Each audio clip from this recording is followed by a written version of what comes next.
that you're more recently becoming familiar with. Today, you're going to learn about golden child syndrome, and I'm going to share with you 6 signs that you may actually be struggling with or have experienced golden child syndrome.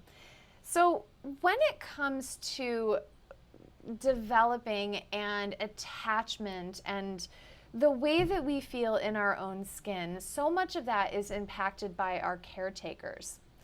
And the conversation often will focus around neglect, and it will often focus around feeling like we aren't getting our needs met by our caretakers, where there's a discrepancy between my needs and what my caretakers are giving or outputting, right?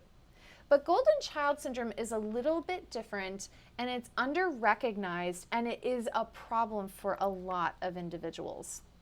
Golden child syndrome is where your value has contingency. Golden child syndrome is where you get love as a result of your productivity, your accomplishments, your performance. What you do is what brings you value. And so I know a little boy, and he's the sweetest little guy, and I've known him since he was a baby. And early on, his family would say things like, "Oh, little Bobby is so smart. He started talking and using 3-letter sentences way before all of his little peers did." And then he got older, and "Oh, Bobby is so talented. Listen to him hum that melody. He is so much more talented than any other little boy I've ever heard." And as he grew, he heard these messages. He heard about how his value was based on his ability to excel in certain areas. And it was an innocent attempt to build him up and encourage him, but it ended up backfiring.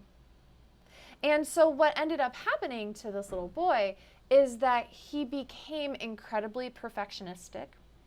In fact, one day we gave him a backpack, and it was filled with art supplies. There were notebooks and crayons and watercolors and coloring books and all sorts of fun things. And we were thinking, oh, he's going to love this. And he opened the backpack and he took one look inside, and he burst into tears and said, "I don't want this."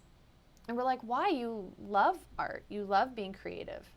And he said, "But I'm not an artist." And he's 8 years old at this time. He said, "I'm not an artist. I don't want this. Take it away." And so we took the backpack back, and this was the beginning of my awareness of the way that he was experiencing being told that he was great and excelled and was perfect. Because as we learned more about his experience on receiving the backpack, is that he felt that if he wasn't an artist, then he shouldn't be making art and coloring. Suddenly, it was unachievable for him to have value. He was the golden child. So as I'm explaining this to you, I'm curious if anyone is resonating with this.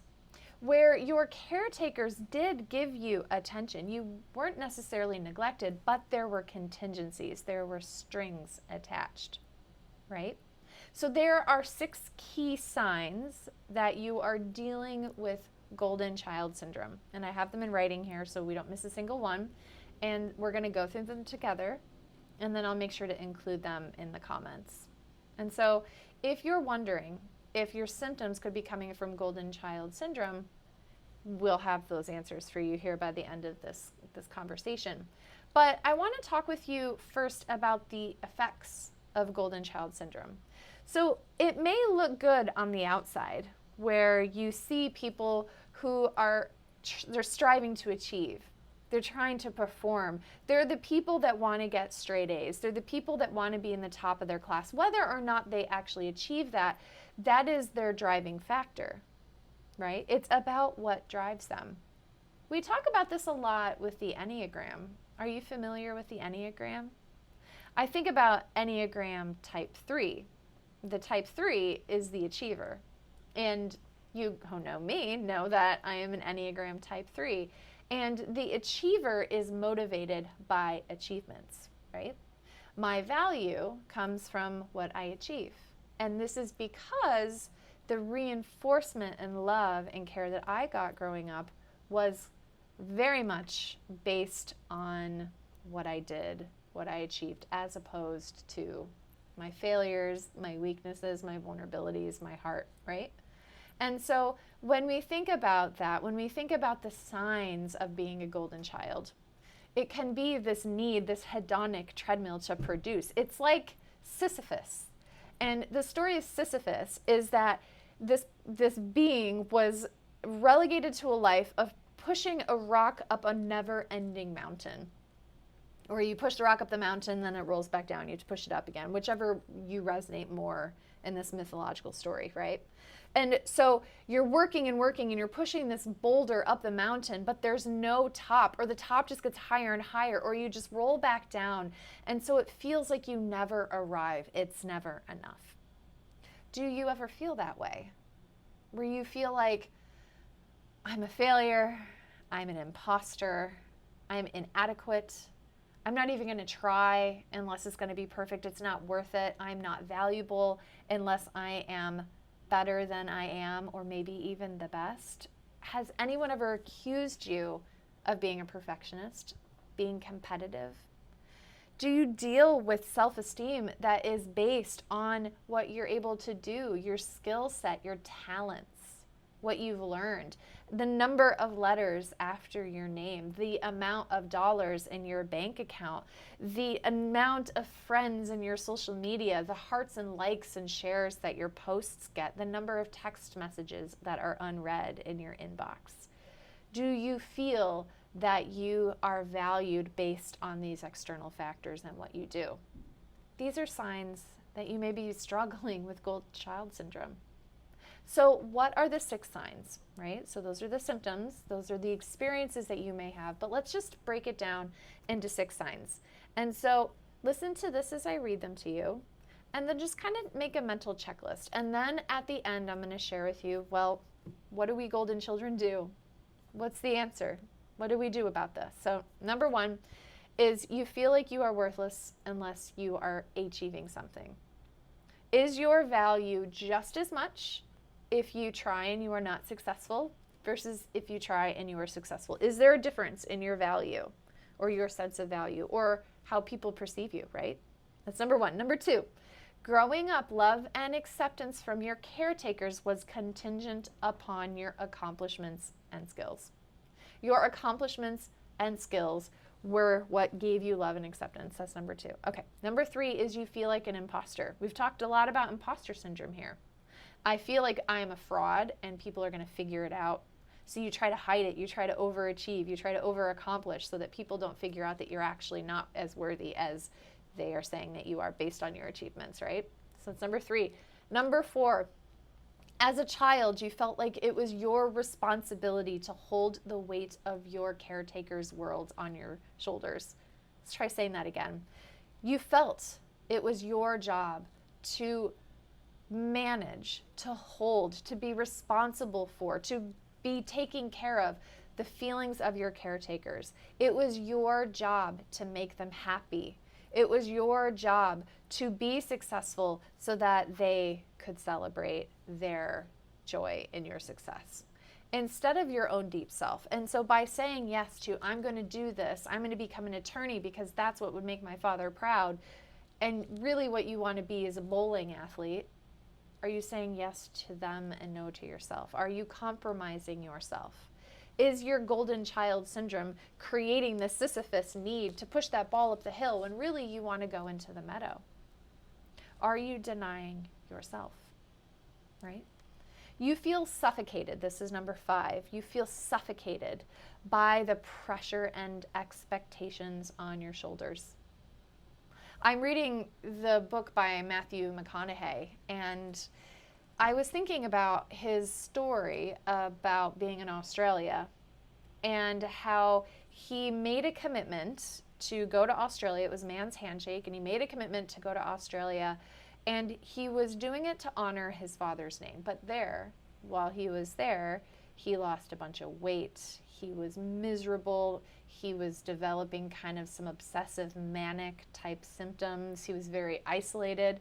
but he was saying yes to that experience to fulfill the needs and expectations his father had of him. And he turns it into a very powerful, life-changing experience. But what we're talking about here is the motivation behind it. Are you saying yes for you, or are you being suffocated by other people's expectations of you? Okay. And number 6, all you want is to be loved and accepted for who you are. Loved for your imperfections, loved for your flaws, loved for your faults, loved for your mistakes, loved with no regard to what you've been achieving, just loved. You want to be appreciated and you want to be cared for despite how you contribute to the world, that you as a being is worth living. And we don't all get that, do we? We don't get that from our caretakers.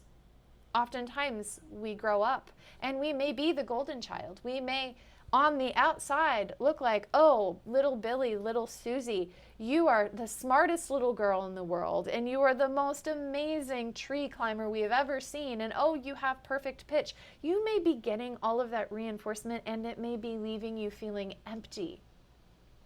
And we don't talk about that, right? Because how dare you not be grateful for being given all of these accolades? But it's really, really important to know that your life has value because it's you, not because of what you do. And those messages have been put on you by a narrative created by somebody else's experience. And I know that that's hard to swallow because we live in a culture where it's the opposite, right?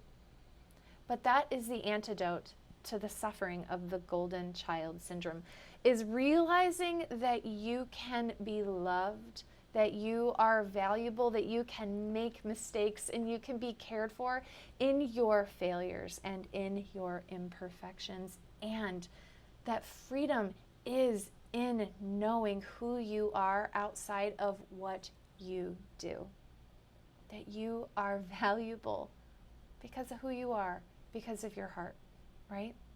So, golden child syndrome. Do you suffer from golden child syndrome? And what do you need to do to reclaim the value that is what is not gold? We know that other metals are valuable. Silver, iron, copper. Maybe you're not gold. I'm not gold either. I'm a mishmash of all of them. And I've had to learn, and I'm still learning, that value can come from things that aren't gold. That you can be loved, even if you're not perfect. This has been Dr. Nicole, and today we've been talking about golden child syndrome. And so we went through a list of 6 signs, and we went through symptoms, and we went through strategy that if you're dealing with golden child syndrome, what it might be like and what you can do about it. And if this has been valuable for you, it helps me to know. So send some love, maybe leave a comment or a heart, or share it. And if you're not following this page, I'm here for you every week. And a lot of the topics that we share come from our listeners, come from our family. And so let us know if there's anything you'd love to learn about. All right.